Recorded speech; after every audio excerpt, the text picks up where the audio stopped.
Hello, everyone, and welcome to Week 6 announcements for History 370. So, as I had talked about in my email, this is kind of a short week in a sense. You have Monday, Tuesday, and Wednesday of class time. Wednesday, 11:59 p.m., the final writing assignment is due, and then you also have the final exam on Thursday. So, do remember that. So, you've also got some, one thing I want to remind people of is that I have posted lists of the terms that could be on the final exam. It's basically, I didn't add any terms, but I did remove some. And those lists appear in order of presentation and in alphabetical order. And I think a good exercise may be to copy and paste from your old study guides into this new one and then have it open on that second screen when you're taking your exam. Or if you don't have access to that, print it out, right? That will make things a lot easier. So now looking back at the writing assignments, I thought people did a really good job with the Park Chung-hee, Kim Il-sung speeches. People write that there's this kind of concern among Koreans about their independence, trying to make a strong country. However, Park Chung-hee focuses more on technology and basically this kind of practical approach, what we might call a technocrat approach, whereas Kim Il-sung focuses on ideology. And unfortunately, one worked really badly and one worked really well. It'd been nice if both had worked well, but South Korea, basically following this line, is going to do very well. North Korea, not so well. So I have posted your pre-final grades. So you can kind of see where you're at, and that's a letter grade. Now, that gives you some information, but if you really want to kind of pinpoint how well you need to do, Blackboard does give you your total points. I grade on a point system. So, 800's a B, 700's a C, 900's an A, and so forth. So right now there's 290 points left. There's the password worth 5 points.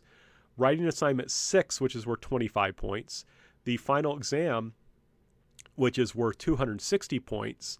And that all adds up to 290 points. So let's say that your final, let's say you have 550 points. And you would like, and so 550 points to get a C would not be very difficult, right? You would only need 150 points. So if you just turned in the writing assignment, even if you flunked the final, you would probably end up with a C. But if you want to get a B, and you currently have 550 points, you would need 250 more points. That's a little more tricky, right? There's 290 points possible, so you could certainly get a B, but you need to do really well in that final, as well as turning all the assignments. So that's just there to kind of give you an idea.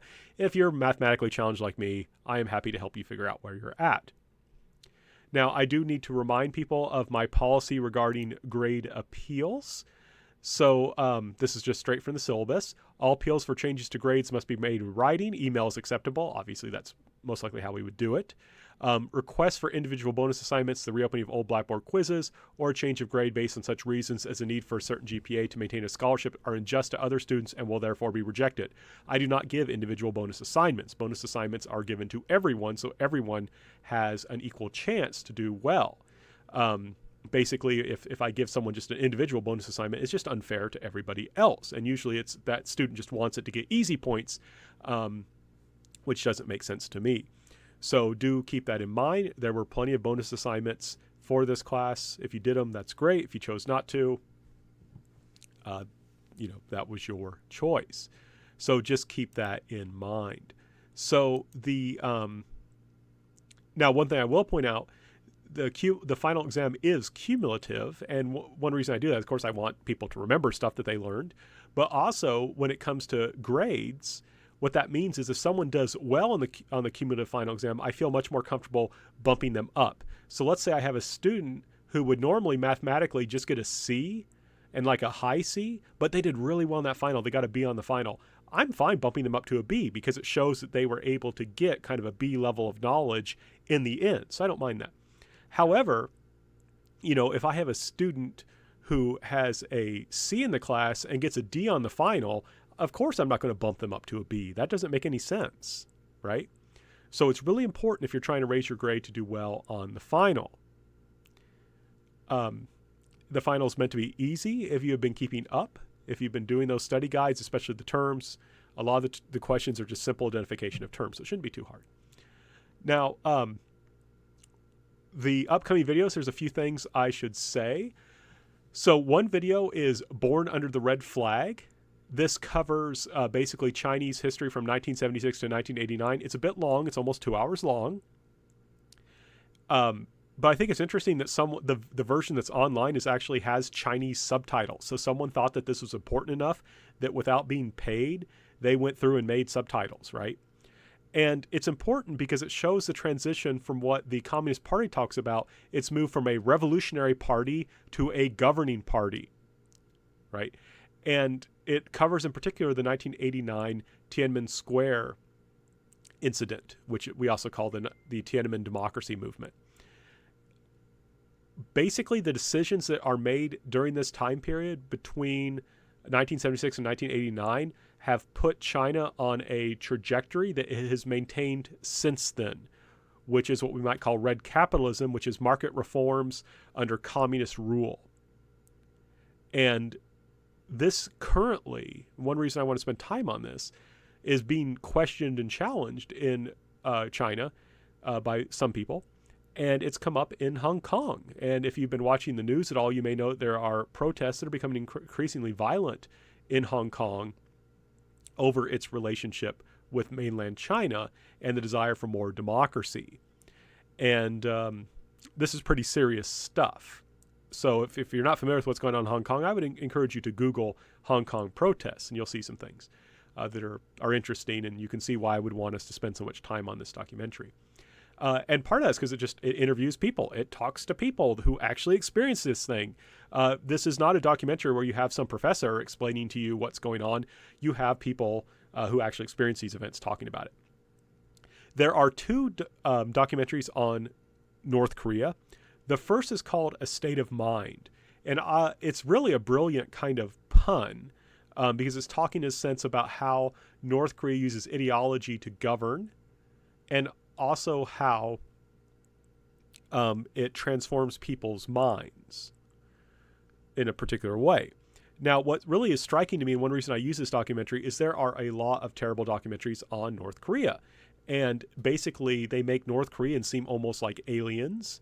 And, I just feel annoyed and aggravated. And they often include like journalists asking questions that are almost seem to be intended to get the North Korean people they're asking in trouble. Right? You've got these journalists going around causing problems for these people, and I'm just like, look, you get to leave. These people don't give them a hard time. But this documentary is very different from that because it allows the North Korean people, for the most part, to speak for themselves. Now, I think a lot of times they've memorized what they're saying, but let me point this out. This video won a prize in North Korea. The North Korean government likes this documentary. And yet, when you watch it, you can see that there's problems and you'll be critical of North Korea. So, I think in many ways. So I really like this documentary because it's not some kind of hit job. Hey, let's make North Korea look really, really weird and the people look like aliens. It does look weird, but you can see that they're totally humans. They're people. They're trying to figure out things like the rest of us. And so I think this is just a great documentary because it allows us to look at North Korea without so much of the hyperbole and all the other craziness that's attached with how it's presented in the West. And what it does is it follows a couple of girls who are gymnasts and who are going to participate in what are called the mass games. And so you get a look into the family life and so forth of the people. Now, I want to stress they're the elites, right? These are the wealthy, in a sense, the wealthiest or the highest in North Korea among them. I mean, there's people higher than them, but they're pretty close to about as good as you can get in North Korea. There are a few things I need to point out, though, about this video. One thing I did not like was how they translated some of the Korean. So oftentimes they'll use the word communist when you watch this video, but the word is not that's being translated is not communism. That's 공산주의 in Korean. The word being translated is 사회주의, which is socialism. So North Koreans don't talk much about communism. They talk about socialism. And in particular, they talk about our socialism. And our socialism is basically National Socialism, which is basically fascism. And if you want to understand North Korea today, I don't think you want to look at communism. Look at fascism. Right? I believe North Korea in the 1960s made it illegal for North Koreans to marry non-Koreans. That's not something communists do. That's something fascists do. The other thing I want to point out, there is a part where they, one of the gymnasts and her grandfather go to a museum, and they talk about how the Americans dropped biological weapons on North Korea during the Korean War. That is false. That was a charge that was made at the time. It is completely false. It was propaganda. You may say, Dr. Rausch, aren't you being naive to just think that this is just a false charge and propaganda? And I'd say, no. One reason the United States would not use biological weapons is the problem with biological weapons is they cannot be controlled very easily. They can come back and get you. That was a problem also with using poison gas, right? Once a disease is out there, it can affect your troops too. So simply for practical reasons, and there's a lot of other reasons too, the United States would not actually use biological weapons in warfare, I would argue very strongly. And it was just a hack job to make us look bad. I'm not sure why, but the last like 10 minutes of the video is dedicated to gymnastics and like actually showing the mass games, and it's really cool. And for some reason, the documentary, the version on YouTube, it doesn't, like the music's gone. I don't know why. So I included an extra clip of the gymnastics section. It's like the last 10 minutes of the documentary. So you can switch over to that clip if you want to hear the music, and it does a better job.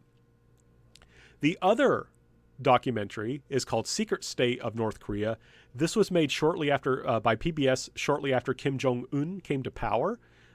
It generally, while it does have some journalists, these journalists are, I think they're real journalists instead of being like shock journalists. Sorry, I'm being kind of biased here, but I have this thing about journalists who just go in trying to cause problems, but don't really do much real undercover journalism trying to actually figure out things. But this is made by actual real journalists who risk their lives and safety to try and get real information rather than just trying to get, a nice camera footage or something. And so that's something that's really cool about it, is it shows us not the elite of North Korea. It shows us people who are grumbling, people who are complaining. It shows us conflict within North Korea and so forth. And it's really cool. Now, part of this documentary was made shortly after Kim Jong-un came to power, and they were kind of optimistic about his fall. He's still there. And I think sometimes they misunderstand that grumbling and complaining among North Koreans does not necessarily equal a revolution. But in any case, I think it's really good to watch.